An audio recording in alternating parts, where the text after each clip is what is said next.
if you look in Megillat Esther, so it says this. It says, "Uvehagia tor nara unara lavo el hamelech Achashverosh." This is chapter 2, pasuk 12. Chapter 2, pasuk 12. Now, if you look, right, it means this. When it came time for Na'ara Unara, each young woman, each maiden, it was her turn, Lavo El Hamelech Achashverosh, to go to King Achashverosh. Uvahagia Tor, when their turn arrived. Now that's in contrast to another pasuk. Few pasukim later, chapter 2, pasuk 15. There it says, Uvahagia Tor Esther bat Avichail dod Mordechai. When it came time, when the turn arrived, the turn of Esther, the daughter of Avichail, who was the uncle of Mordechai. Esther was Mordechai's cousin. So when it came her turn, when it was her time to go, so the Gra says, look at the trop, Uvehagia tor na'ara una'ara. So the Gra says, if you look, you'll see on the word na'ara una'ara, each woman, each young woman, the trop are kadma v'azla. Kadma v'azla, right? Kadma, to hurry forward. Zrizim makdimim lemitzvos. Chazal tell us, right? Those who love mitzvos, right? They're zrizim makdimim. They propel, they rush forward. They go early. They're tripping over themselves to advance forward to do it. So kadma v'azla means that they rushed forward, v'azla, and they went. In Hebrew, we'd say kadam kidem v'halach. They were standing at the gate, waiting to be let out to go. They were chomping at the bit. They couldn't wait for their turn to rush forward, secure, confident, excited about the prospect of winning the heart of the king.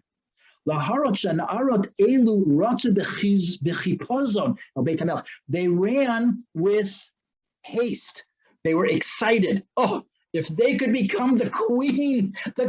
It's every girl's Cinderella story. Those girls imagine that the king would dance with them. They'd leave a glass slipper. The king would go, oh, she had such a thin waistline. And so when she danced the Persian minuet so charmingly, that's who I want. In contrast, though, this is how the daughter of Avichail, that giant, the uncle of Mordechai, this family, the family of Shaul, shocking. Think about these giants. We have no understanding who these people were. The greatness, the majesty of these people, they were aristocrats, they were royalty in the real sense. So there, the trop is this. Uvahagia, there's a munach. Tor Esther, there's a munach. Bat Avichail, there's a munach. There's a whole bunch of them in a row. What does munach mean? Menucha, calm, restrained. Esther kept putting it off. She kept saying, no, I'm not ready. No, not yet. No, not. She didn't want to dance the Persian version of the minuet. She didn't want to be chosen as queen. And in fact, what we see, the verbs afterwards is batilakach. Esther was taken. She was taken at spear point, at knife point. They put the knife at her neck and they dragged her kicking and screaming down the hall because she was married to Mordechai, Chazal tell us. And every interaction that she ever had with Achashverosh, she was violated. So you imagine the greatness of this, because here Achashverosh had interaction with Esther.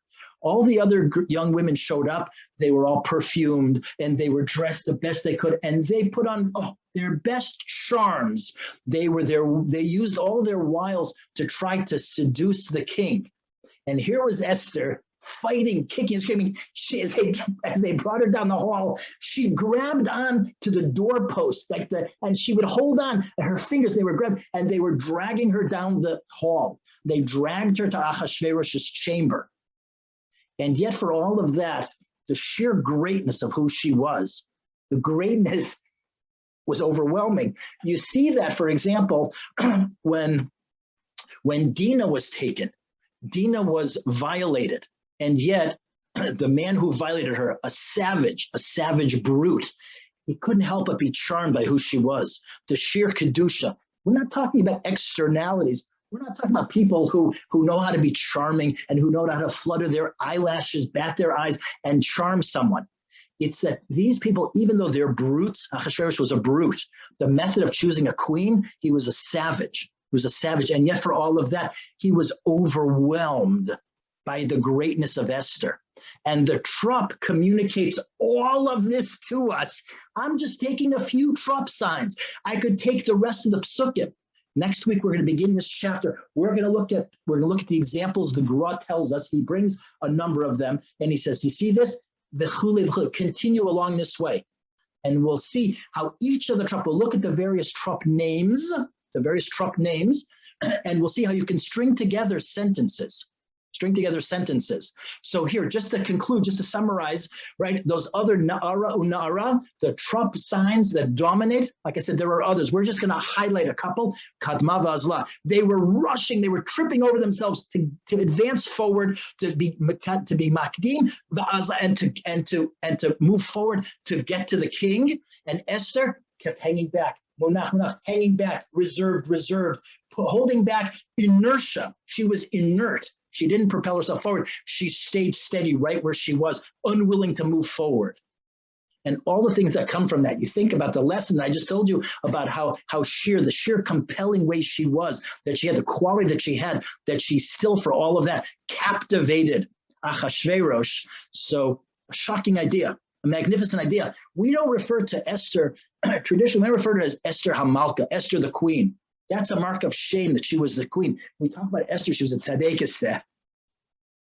A tzaddik would be characterized by munach. Now, everyone should live and be well. At your Purim Suda celebrations, share this thought. Say to the people around, say to them, look at that. Isn't that interesting? If you look at the trop, and people will say, what? You say, the trop, the tamim, the cantillation marks, and they'll say, we're trying to not be a Baal Koreh. You say, no, but that's essential. It's integral to learning Torah. And you say to them, oh, kadma v'azla, and you explain that, and you tell them what a munach is, and you say, even the subtext, this is the second. There are 4 ways that the trop, that HaKadosh Baruch Hu in his infinite genius designed the trop to convey kol Torah kula, all of Torah Shebaal Peh is contained within the trop. And then you do this. You say, I know this because I go to Livnos College for Women. And it's still possible. You can sign up for this semester. You'll watch the videos, they're archived, and then you jump right in to the actual live experience. You tell them nothing could be funner. Have a wonderful night. Thank you so much for attending. We'll see you next week, Amir Tashem.